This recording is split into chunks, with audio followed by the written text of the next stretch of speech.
development is just incredible to see the trend of international players, not just the number of players, but also the quality of players that are coming from overseas. And that's something we've seen time and time again with these young players overseas. Sometimes all they need is that one chance to get exposure. He's really good on and off the basketball, can shoot it, sneaky athlete, and a competitive defender.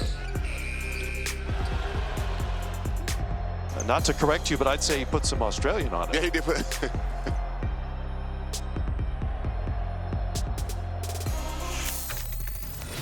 The NBL to NBA pathway continues to grow, and this man is a big part of it. Luke Travers, just a couple of hours away from a game in Vegas, and he's a Summer League veteran at this point, so we appreciate the time, mate. Thanks for having me.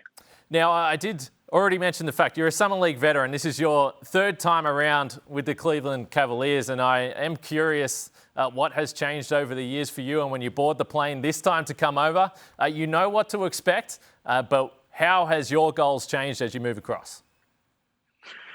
I mean, nothing really changes in terms of the basketball side of things. It gets a little bit easier for sure. Experiences the. It's so much easier to sort of experience these type of things being done that as well. Coming into my third one, same sort of thing, impact winning, as good as I can do it. That's sort of the message I'm getting from the Cavs as well. So if I can do that at a high rate, it'll be good for me for sure.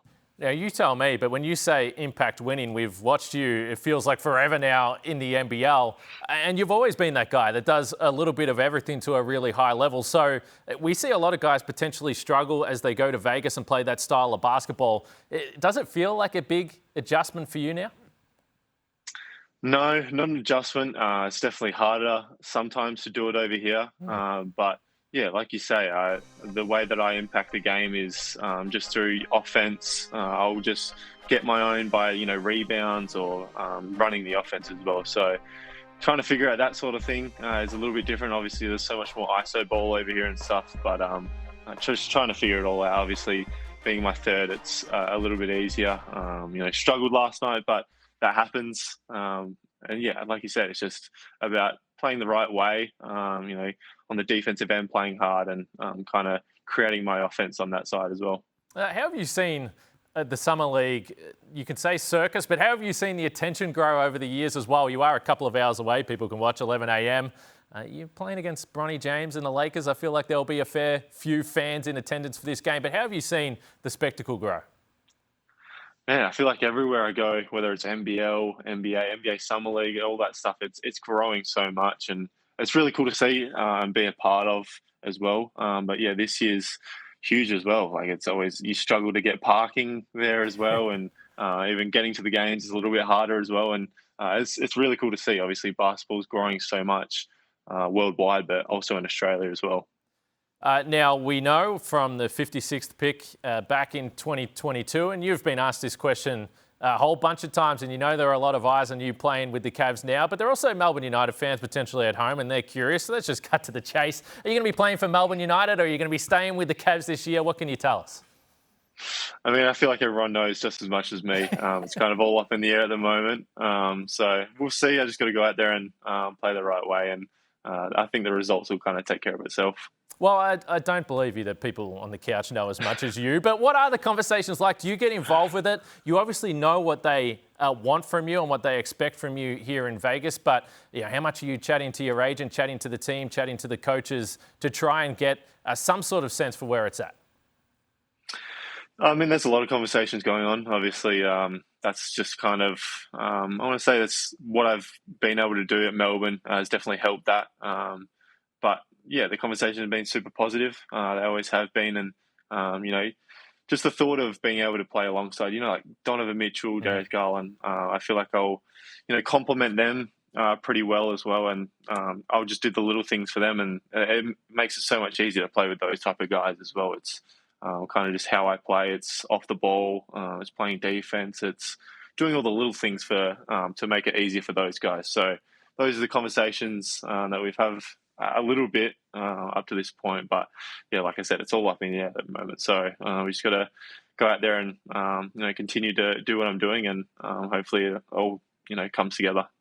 Well, you navigated that very well there, mate. Now, I mentioned Melbourne United, though, and look, it was a big change for you, and particularly when you look at that Perth Wildcats franchise and the fan base and the fact that it's home for you. What did you take away from the last 12 months? Because some people might look at moving within Australia and not see it as such a big move, but for you, it absolutely was. Yeah, it's all I've ever known was living at home with my parents, friends, all that stuff. I'd finish a game and have that sort of ability to hang out with friends and to kind of take your mind off basketball so much. So moving away was huge. Going to a place that I didn't really know anyone. Obviously had a couple of coaches that I was close with, but it's completely different. And to be able to finish games and practices and still kind of focus on basketball, whether it was unhealthy or healthy or not, it was good for me, I think, for sure, to be able to continue to focus on basketball as much as I did. So I'm glad I did it. I think it would definitely help me in the long run as well. Yep, Perth weather to Melbourne weather to Cleveland winter. It's a nice transition as well. What about the club in general? And I asked this question not relating to anything to do with the Perth Wildcats, because I know the fan base, they can be emotional. But what did you take from the club, Melbourne United? We've seen this franchise over the last few years have so many players take the step, have players with NBA experience, and even right now we saw a number of your teammates in Vegas playing as well. I want to say the big thing, obviously the people are amazing from top to bottom. It's an unreal organisation, but the ability to get access to the facilities over there is so easy. We had this little key card that got us in 24/7, and I think that was huge for me. And then, like I said, not being able to hang out with friends, it kind of gave me no reason to leave early and all that stuff. Although sometimes I did take care of my body and stuff, but had the ability to just hang around for hours after practice to get up extra shots. And the coaches were so good about it as well, to just be there whenever you needed them. And I think that was huge for me. Yeah, you mentioned getting up shots, and I'm curious for a player like you, because you've been asked a million times about your three-point shot, and I'm not going to ask you directly about that, but perhaps more broadly, when you see so many three-point shots getting up, but there aren't too many players like you that are so unique that can impact the game in so many different ways. Do you feel at this point in your career, yes, of course it would be nice to have, do you think you desperately need that three-point shot to take that next step? I think so, for sure.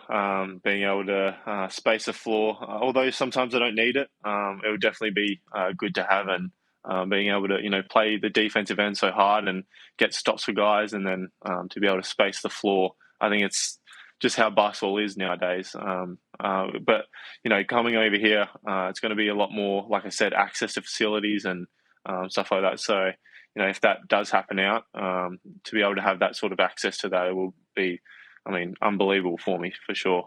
We like it. Now, clearly all business for you there in Vegas, but I didn't make the trip from Connecticut to Vegas this year, and when I saw 48, 49 degrees, I was pretty happy about it. Are you surviving over there? You feeling okay? Are you just avoiding all outdoor activities?